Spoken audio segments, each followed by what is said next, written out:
ভিডিওটির কথা এখনও অনেকেরই মনে আছে। 2024 সালের 19 জুলাইয়ের কথা। রাজধানীর রামপুরার বনশ্রী মেরাদিয়া সড়ক। জুলাই গণ অভ্যুত্থানের উত্তাল সেই বিকেলে চারদিক থেকে আসছিল গুলির শব্দ, চলছিল সংঘর্ষ। 19 বছর বয়সী আমির হোসেন বাড়ি ফিরছিলেন আফতাবনগরের একটি চায়ের দোকানে কাজ শেষ করে। না, রাজনীতির সঙ্গে কোনো সম্পৃক্ততাই ছিল না তার। শুধু ভুল সময়ে ভুল জায়গায় পড়ে গিয়েছিলেন তিনি।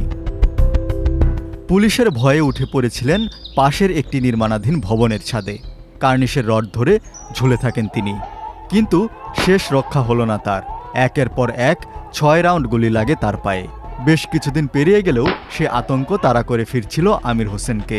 পুলিশের গুলিতে আহত নিরস্ত্র এই তরুণকে গুলি করেছিলেন রামপুরা থানার তৎকালীন এসআই তারিকুল ইসলাম ভূঁইয়া এবং এএসআই চঞ্চল চন্দ্র সরকার। আন্তর্জাতিক অপরাধ ট্রাইব্যুনালে দেওয়া জবানবন্দিতে পুলিশের উপপরিদর্শক মোহাম্মদ কিবরিয়া এ তথ্য জানিয়েছেন। তিনি 2024-এ রামপুরা এলাকায় সংগঠিত মানবতা বিরোধী অপরাধের মামলার একজন সাক্ষী। দেখতে দেখতে এই ঘটনার 2 বছর পেরিয়ে গেছে। আমির হোসেনকে ঢাকা ছাড়তে হয়েছে। বর্তমানে গ্রামের বাড়ি ব্রাহ্মণবাড়িয়াতেই থাকেন তিনি। মাঝে মাঝে অটোরিকশা চালান, কিন্তু গুলিবিদ্ধ হওয়ায় দুর্বল পা নিয়ে শারীরিক পরিশ্রম করতে কষ্ট হয় তার। 2024 সালের সেই ভিডিওটি ভাইরাল হওয়ার পর অনেকেই তাকে দেখতে গিয়েছিলেন। কেউ কেউ আর্থিক সহায়তাও করেছিলেন, কিন্তু সময়ের সঙ্গে সঙ্গে সবাই তাকে ভুলতে বসেছে। চায়ের দোকানে কাজ করা সেই নিরপরাধ তরুণ এখন মানবেতর জীবন কাটাচ্ছেন। ভয়াল সেই দিনের স্মৃতি এখনও তাকে তাড়া করে ফেরে। ওই যে আমি ওই জায়গায় লড়ে ধরে ঝুলাছিলাম, ওই জায়গায় পরে ছাদের উপরে পুলিশ এসে আমাকে গুলি কইরা চলে যাওয়ার পরে আমি ওই জায়গায় ঝাঁপ দিয়ে পড়েছিলাম। জুলাই গণঅভ্যুত্থানের পর দেশের অনেক কিছু বদলেছে, নতুন সরকার এসেছে, কিন্তু আমির হোসেনের ভাগ্যের পরিবর্তন হয়নি। চরম দারিদ্র্য আর শারীরিক অক্ষমতা তাকে আরও অসহায় করে তুলেছে। আমার তো কোনো দূর ছিল না, আমি খালি 3টার দিকে বাসায় ফিরতেছিলাম শুক্রবারে, যে যাওয়ার পথে এই ঘটনা। হ্যাঁ, গভর্নমেন্ট থেকে কেউ আমার লগে যোগাযোগ করে না, বা নির্বাচনের পরে কেউ আমাকে দেখতে আসেনি। আমি গ্রামে অনেক থাইকা অনেক কাজকর্ম করে খাইতে হয়। আমি ওই গ্রামে অটো চালাই বা আমার ভাইয়ের সাথে গাছ কাটা যায়। এখনো তো আমি কাজকর্ম কোনো বাড়ি কিছু লইতে পারি না, লইতে গেলে এই সমস্যা, বা জোর খাটায় কোনো কাজ করতে পারি না, আমি পায়ে সমস্যা দেয়।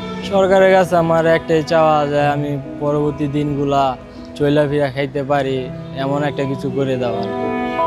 2024 সালে আমির হোসেনের ভাইরাল সেই ভিডিওটি ধারণ করেছিলেন মেহেদী হাসান। এর মাধ্যমেই দেশ জুড়ে আলোচনায় আসে ঘটনাটি। রামপুরা থানার পাশে যে নির্মাণাধীন বিল্ডিং, যেখানে আসলে ঘটনাটি ঘটেছিল, সেখান থেকে বিক্ষোভকারীরা এই পাশ থেকেও ঢিল ছুটছিল, 4 পাশ থেকে মূলত ঘিরে রাখছিল পুলিশ এবং বিজিবিকে।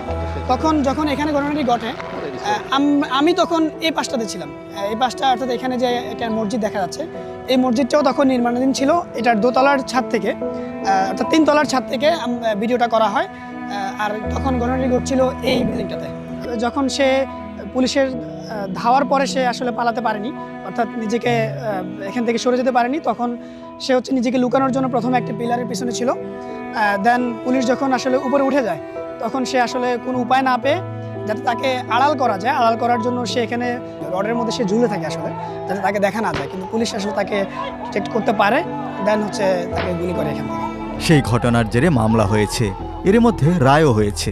আমির হোসেনকে গুলিবিদ্ধ সহ আরও 2 জনকে হত্যার অভিযোগে দায়ের করা মানবতা বিরোধী অপরাধের মামলায় 5 আসামির বিরুদ্ধে আন্তর্জাতিক অপরাধ ট্রাইব্যুনাল 1 রায় দিয়েছেন 28 জুন।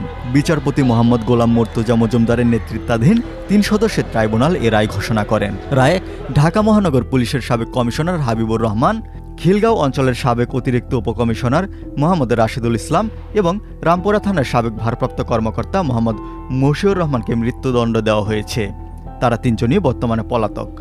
এছাড়াও আমিরকে গুলি করা রামপুরা থানার সাবেক এসআই তারিকুল ইসলাম ভূঁইয়াকেও দেওয়া হয়েছে যাবজ্জীবন কারাদণ্ড, তিনিও পলাতক। এছাড়া একই ঘটনায় গুলি চালানো রামপুরা পুলিশ ফাঁড়ির সাবেক এএসআই চঞ্চল চন্দ্র সরকারকে 20 বছরের কারাদণ্ড দেওয়া হয়েছে। তিনি বর্তমানে গ্রেপ্তার অবস্থায় রয়েছেন। তবে একজন নির্দোষ খেটে খাওয়া আমির হোসেনের কাছে এই রায় শেষ কথা নয়। রায় ঘোষণায় তিনি স্বস্তি পেয়েছেন, কিন্তু নিজের ক্ষতিগ্রস্ত পা নিয়ে স্বাভাবিক জীবনযাপন হয়তো আর কখনোই সম্ভব হবে না। তাছাড়া মাত্র 2 বছর না পেরোতেই আর কেউ খোঁজ নেয় না আমিরের।